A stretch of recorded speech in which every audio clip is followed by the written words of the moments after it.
And when you turn the other way on the Mount of Olives, what do you see?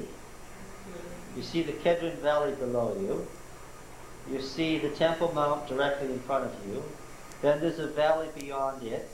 And then there's the higher western hill that wasn't populated until Hezekiah's time.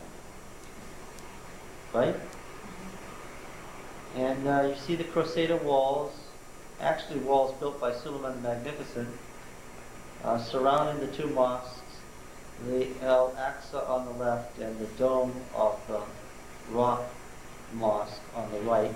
The temple sat slightly to the right of where the mosque sits, and that's the problem. That is the problem. Among all the problems in the Middle East, this is the problem. One. Mecca, Medina, Jerusalem, the three holy sites of Islam, the third holiest site in the world, the mosque from which Muhammad ascended to heaven, and to which he will descend to earth at the end of earth's history. What's the problem? The site of the temple that the Messiah will build at the end of earth's history, said the Orthodox Jew. Or if you're a dispensationalist, a good Orthodox Christian, what would you say? The site of the temple that Jerusalem is going to be rebuilt after the rapture, yes. What the dome of what rock? The altar of sacrifice from Solomon's temple. But there's more to it than that. That were Abraham out traditionally. Yeah, traditionally. And you know, on Friday, Muhammad comes back to that mosque with Moses. Every Friday. Every Friday, about noon. Now, being no fool, I went there on Friday, 11 o'clock, and stayed till 1, because I wanted to be there while Muhammad and Moses were there. Actually, I shared the place with an old woman who was nursing. Basically, it was she and I and Moses and Muhammad. Yes, ever since the 18th century, Western explorers had suspected that the temple probably sat about where the Dome of the Rock Mosque sits, because it sits over the high point of the mountain, over the peak. And most recent studies and excavations show that that's exactly where the temple sat, right on that spot. And the rock, yeah, oops, the slide has come loose, but this is good. See the rock there? The dome of the rock is the dome that's built over the rock. This is physically the rock. This, according to the measurements from the outer walls of where the original platform stood, this is where the Holy of Holies sat. Also, there are a number of interior tunnels that lead up that were originally staircases that point directly to this point, so that the pilgrim coming in and entering those staircases, going up from the outer walls, up through these interior staircases, would be, his face would be aimed directly at the Holy of Holies if he came up. That was the point. This is exactly the site. Until the 7th century, there was a strong Christian presence in Palestine, and these architectural features were made for Christian churches that were destroyed. And what you see there isn't spray paint. The gold is gold. Yeah. The interesting thing is that the upper platform is the larger platform made by Herod. But the upper platform that the Muslims built for the Dome of the Rock Mosque accomplishes the purpose of bringing the level up to the level almost to the height of that that rock. And it was discovered almost by accident that when they took some of these stones away, that the lower courses of one of these staircases is the wall from Solomon's time. This is actually the platform that Solomon built that's being reused for its current purpose. Now, do you catch why this is a problem? This is the third holiest site in Islam that the leaders of the various countries have said they will commit the last man in their country, the life of the last man in their country, to protect this site, that it not be touched. And what do all Orthodox Jews want? Want it touched. They want it touched, yes. They want the temple restored. That's looking directly east. What is that out there? There's a great valley in between there, the Valley of Decision, it's the Kedron Valley. And what is that? That's the Mount of Olives, the far side. See, this is 3 parallel mountain ridges, right at the very top of the range. The one in the middle is Mount Zion. The one to the east of it, I have to think backwards now. The one to the east of it, here's Mount Zion. The one on this side is the Mount of Olives, and the one on the west is what's called Zion today, but is mistaken, was the simply called the Western Hill in ancient times. Why of the 3 mountains, the 2 on either side are slightly higher? Why didn't David build his city there? Why did he put it in the center mountain, which isn't quite as high?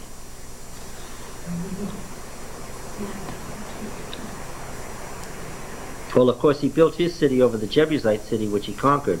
So the real question would be, why did the Jebusites build their city on the central mountain ridge instead of the ones on either side? What do you think? What's the obvious answer? The ones on either side used as lookouts? They were used as lookouts, in fact. They were, in fact, used as lookouts. They were also used as high points to mark where the new moon and Sabbath began. But that isn't the reason. And they do, in fact, have the quality in the winter of making the central hill warmer, because it does snow up there, and the wind isn't pronounced in Mount Zion, because the other 2 ridges protect it. But that's not the answer either. They occupied groves on this. Well, yeah, they did have groves until they expanded the city on both sides. What's the primary concern in the ancient world? Water and defense. Water and defense. And it happens that this is one of the few places at the very top of this mountain range where there are springs. And the springs happen to be where? On the central ridge. Not on the eastern one, not on the western one, but on the one in the middle. Which made the one in the middle what? Just right.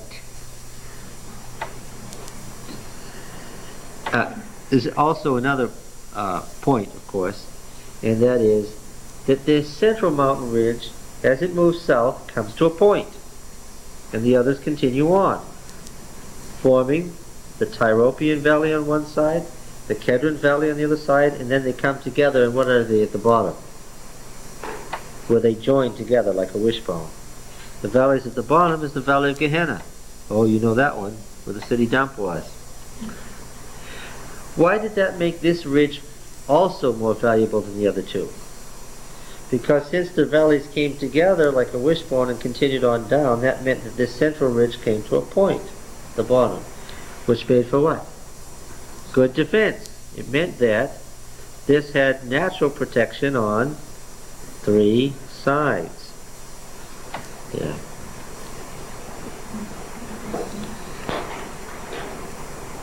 The treasury, all these mosques have this little treasury where you put the jewels in case of invasion. Why did they, when they were building their platform on top of Herod's walls, where he built his platform, why did they put separate gates everywhere Because the Crusaders had a way of doing what? Attacking on horses and killing everybody who was worshipping in the mosques. This was a bloody period. Looking out over the top of what was the edge of, this is looking down at the Crusader wall that forms the eastern wall. And this wall is built on top of Herod's wall, and Herod's wall is built on top of Solomon's wall. Then down in there is the Kedron Valley, and up the other side is the Nile Walls, and there's all the tombs that we mentioned before. Why? Because this is the so-called Valley Decision from Joel, where the multitudes are going to face the Last Judgment, facing east, like it says in Ezekiel, so the righteous are all lined up to be first in line at the Last Judgment. Now, let's see if we can recap. There's the platform that Herod built. Everybody clear on that? And then, south of it, the Maccabean kings, the Hasmoneans, after the Maccabean Wars, extended it further. And then King Herod extended it yet further. Herod's platform was by far the biggest, right? And there's the eastern wall of Herod's platform, running all the way up here to the destroyed northern wall, which the Romans robbed away entirely when they built the Roman city, Aelia Capitolina. And here's the western wall, still intact, running all the way down to the southwest corner, where it meets the southern wall. So you see, most of the walls of Herod's temple are still A, intact, and B, exposed. So when the temple was destroyed in AD 70, the upper courses of Solomon's walls collapsed, but the platform by and large was still there, and the Turks and the Christians in these who held Jerusalem back and forth successively in the Middle Ages rebuilt the upper portions of these walls. But the lower portions are still Herodian block that you can see and that you can look at. This part of the western wall down here is the so-called Wailing Wall. This is where Jews from all over the world come and bewail the lost temple. I like this picture for obvious reasons. Here's the Wailing Wall. Okay. Now Jews, of course, can't go inside this complex here, inside the mosque area. There are, on the outside, there are Jewish guards, and on the inside, there are Muslim guards to make sure, to check your credentials, to make sure that you are not a Jew trying to get into this area. This is also why, ever since Sir Charles Warren excavated the whole, underneath the whole platform, nobody can go in and look at the interior and check on Warren's findings and look at what the situation is today.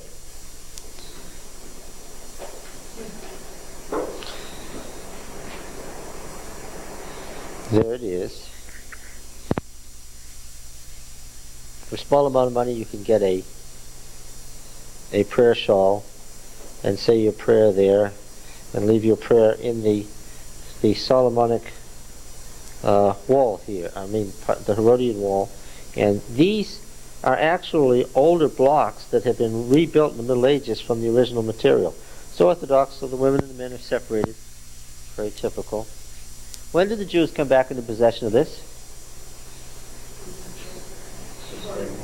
1967. See, this is a picture, I like this. This is a picture from the 1950s. You see this is a little alleyway. There were no Jews there at this time. See the shadows? There was a building here. The state of Israel, of course, took all that away, made it a big plaza so people could come to the Wailing Wall. See how it looks now? When was this excavation you were talking about that was under the platform? 1867 to 1870. For 4 years, Sir Charles Warren and his colleagues excavated underneath the entire temple platform and drew very careful drawings and so forth for the Palestine Exploration Fund. You know, the Palestine Exploration Quarterly, which is so famous to today. All of this was published. How would they get under the platform? Well, they're entrances. Many of them are still in existence. Okay, so there's actually rooms or places you can get to underneath. Many. It's a huge complex. And that's a mosque now? Not Yeah. a temple. It's the third holiest mosque in the world. Muslim. When was And it then, built? and Israel allows them to retain possession? I wouldn't say allows. I wouldn't use the word that Israel allows. Israelis are nothing if not at least as smart as the Romans. Yes. That's right.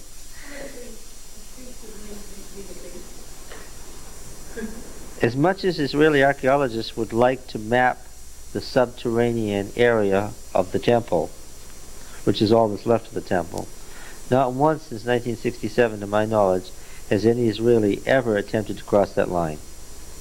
That's the one way to start a holy war that would really be trouble.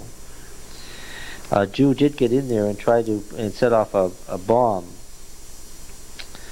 An Orthodox Jew about a year ago. It was a real disaster, and the state of Israel apologized immediately. The man died, but they would have executed him, you can be sure. So, you and I wouldn't go in there either because we're not Muslims. No, Be allowed. no, you could. Yeah, I took those pictures. You can, but they're from outside. Oh, you mean under the platform? Inside to the temple. You can go into the mosque. I took those pictures. Yeah, as long as you're not a Jew. But not underneath it. Not underneath it, because it's within the sacred precincts, and there's some areas there where some were actually buried, and so it's not only is it the sacred precincts, it's also a burial ground. Is there any excavation going around? All over the Temple Mount. We're going to look at some of it. I mean, really, subterranean